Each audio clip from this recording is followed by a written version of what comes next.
इस कारवां में तशरीफ फरमा है हमारे माजिद हुसैन साहब जो एमएलए हैं वहाँ नामपल्ली से, और जनाब वारिस पठान साहब जो एक्स एमएलए हैं बॉम्बे से, वो भी तशरीफ फरमा है। सब लोगों का ये कारवां हम लोगों का जा रहा है। हम आवाम को बेदार कर रहे हैं कि हम मुसलसल इंसाफ की लड़ाई लड़ रहे हैं। हम चाहते हैं कि आने वाला जो विधानसभा इलेक्शन हो उसमें सेकुलर वोटों का बिखराव नहीं हो। इसकी वजह से सेकुलर वोटों को जोड़ने के लिए हमने सेकुलर अलायंस को दरख्वास्त भी दी। उन लोगों ने भी हमारी बात नहीं मानी, तो हम चाहते हैं कि उनसे भी इंसाफ किया जाए कि सेकुलरिज्म की बका की लड़ाई कौन लड़ रहा है और सेकुलर वोटों को बिखराव का जिम्मेदार कौन है। लोग इसके लिए इंसाफ करें। ये दो तरफा इंसाफ की तलब है। दरअसल हमारी जो वो है कोशिश है, हमारी हिस्सेदारी की है कि दलितों को, गरीबों को, सीमांचल के लोगों को, अकलियतों को उसकी वाजिब हिस्सेदारी मिले। इसके लिए मैं बड़ा शुक्रगुजार हूँ अपने कौमी सदर जनाब बैरिस्टर असदुद्दीन ओवैसी साहब का, जनाब वारिस पठान साहब का, जनाब भाई माजिद हुसैन साहब का, और इस कारवां को लेकर बहुत ही जिम्मेदारी के साथ अपनी जिम्मेदारी अदा करने वाले आदिल हसन एडवोकेट साहब का।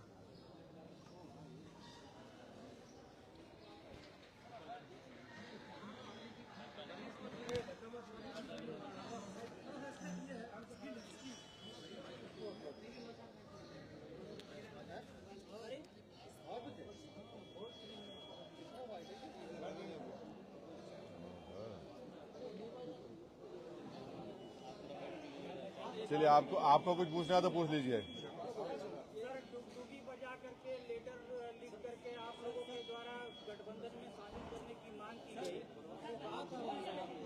इसके कोई जवाब नहीं आया। क्या करेंगे?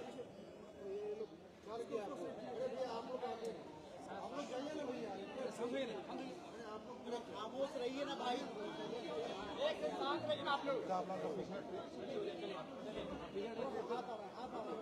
खाली मीडिया और रहने दो, बोलो सिर्फ मीडिया को रखिए, ज्यादा को लड़िए, पार्टी के लोग हट जाइए पूरा। देखिए, अख्तर उल ईमान साहब ने खत लिखा है, फिर अख्तर उल ईमान साहब ने यहाँ के लीडर ऑफ अपोजिशन को लेटर लिखा है। मीडिया के जरिए हमने इस बात को कहा है कि एमआईएम पार्टी अलायंस के लिए तैयार है, और फिर अख्तर उल ईमान साहब ने अपने आखिरी खत में ये भी कहा है कि हमको आप 6 सीट दे दीजिए। अब ये उनको फैसला करना है, ये नहीं करेंगे तो बिहार की जनता ये देख लेगी कि कौन बीजेपी को कामयाब कराना चाहता है या कौन बीजेपी को रोकना चाहता है। तो अब ये फैसला बिहार की आवाम पर है। हम तो अपनी जिम्मेदारी को निभा चुके हैं। कल कोई या हमसे ना कहे कि आपने बातचीत नहीं की, आपने फुला नहीं किया। तो हमने तो अपनी तरफ से पूरी कोशिश की और जनता के सामने, आवाम के सामने हमने इस बात को रख दिया। बिहार में कितने सीटों पर पार्टी चुनाव लड़ेगी? जब लिस्ट जारी होगी तो आपको पता चल जाएगा। सर, एक आई लव मोहम्मद कहने पर जो है पूरा बवाल है, उस पर क्या कहेंगे सर? देखिए, ये शुरू हुआ था कानपुर में। वहाँ के शायद एडीजीपी, एडिशनल डीजीपी ने कहा कि कोई नया पोस्टर नहीं लगा सकते। तो उसके बाद हमने सोशल मीडिया पर कहा कि हम इस बात को मानते हैं कि मोहम्मद सल्लल्लाहु अलैहि वसल्लम से हम मोहब्बत करते हैं। हर मुसलमान मोहम्मद सल्लल्लाहु अलैहि वसल्लम से मोहब्बत करता है, इसलिए कि उसके ईमान का हिस्सा है। अगर हम मुसलमान हैं और अगर हम अल्लाह को जानते हैं तो वो मोहम्मद सल्लल्लाहु अलैहि वसल्लम ने हमको सिखाया है कि अल्लाह है जो ज़मीन व आसमान का खालिक है, तुम इसकी इबादत करो, किसी और की मत करो।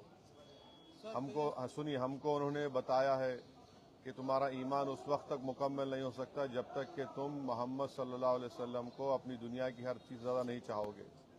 ये तुम्हारे ईमान का हिस्सा है। और आर्टिकल 25 में फ्रीडम ऑफ रिलीजन है, तो संविधान में फंडामेंटल राइट है, इसको आप कैसा छीन सकेंगे किसी से? और ये क्या बात है कि नया पोस्टर कैसा लगाए, जो यूपी में क्या गलत है एकदम। वो अभी दो जो नहीं पूछे वो पूछिए। सर, तेजस्वी यादव का कहना है कि युवाओं को इस बार रोजगार मिलेगा, फिर भी उसके पास डिग्री होना चाहिए। उसके पास डिग्री होनी चाहिए, यानी हर सर्टिफिकेट वाले को रोजगार देंगे। पहले ये बता दीजिए कि बिहार में ड्रॉप आउट रेट कितना है स्कूल का। ये बता दीजिए कि कितने लोग ग्रेजुएट होते हैं, इसके ऊपर आप फैसला करिए।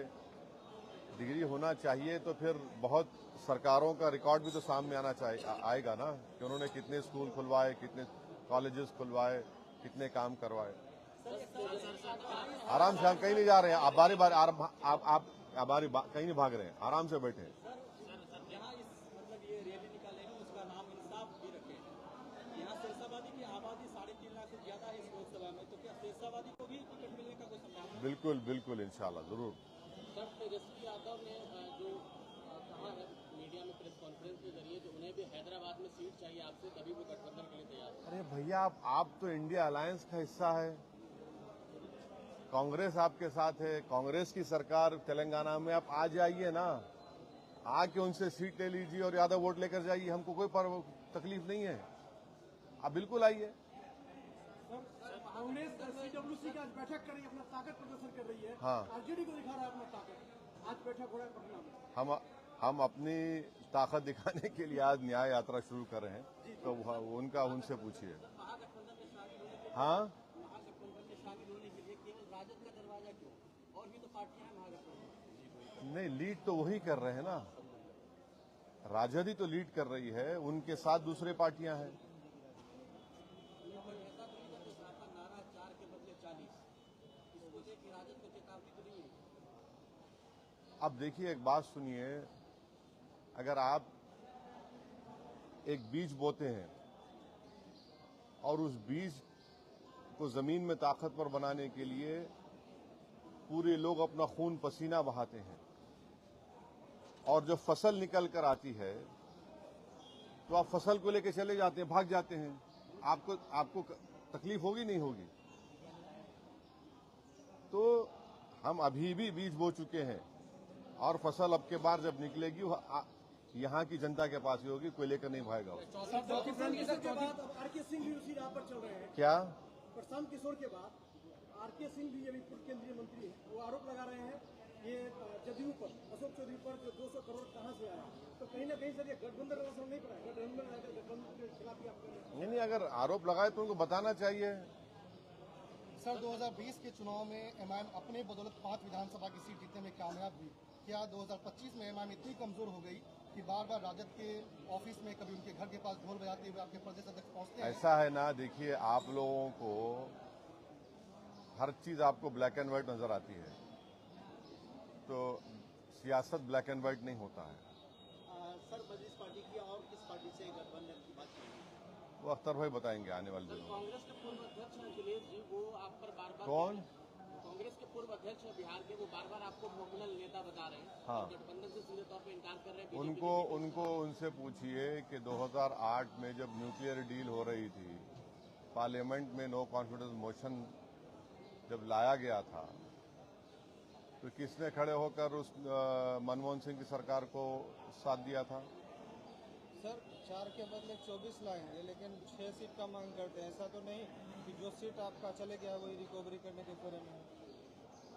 अब हम तो अपनी बात को रखे हैं, हम ये कह रहे हैं कि अगर हम 24 पे चले जाएंगे या उससे बढ़ के भी चले जाएंगे तो फिर आप बाद में हमको मत बोलिए, ये मैंने आपसे उनसे कह रहे हैं, अब उनको सोचना चाहिए। सर, क्या चौथे राउंड की गठबंधन करने आ रहे हैं? हाँ, चौथे राउंड की गठबंधन करने आ रहे हैं? चौथा स्तंभ की गठबंधन करेंगे?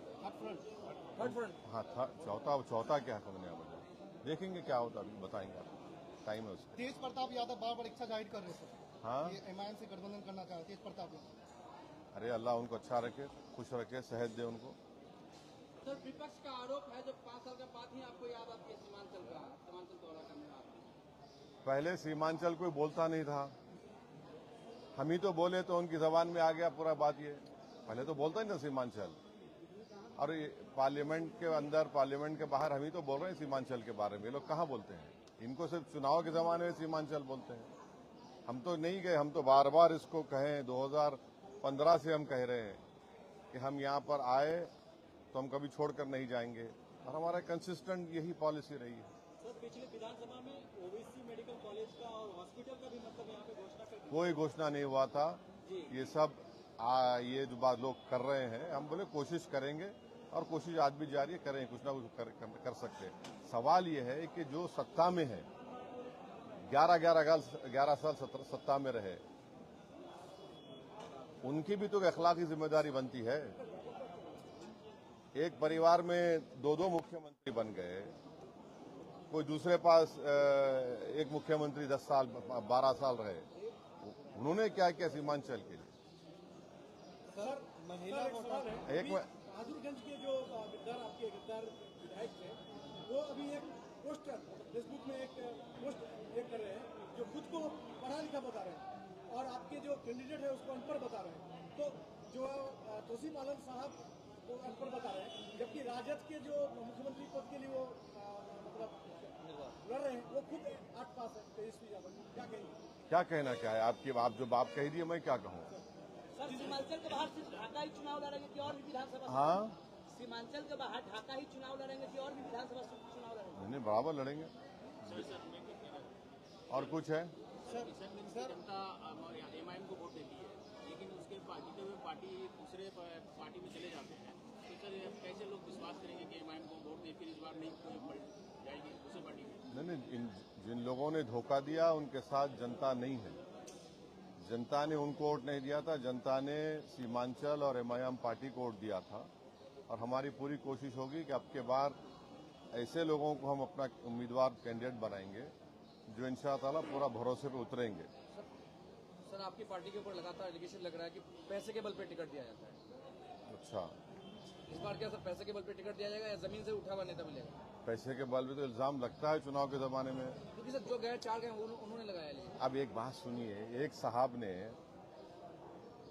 एक क्रिकेटर को ले जाकर दुबई में होटल खोली है, नाम क्या रखा? हैदराबाद बिरयानी दुकान। किससे पैसा लिया वो? आप तो बिरयानी नहीं खाए ना, हम भी नहीं खाए।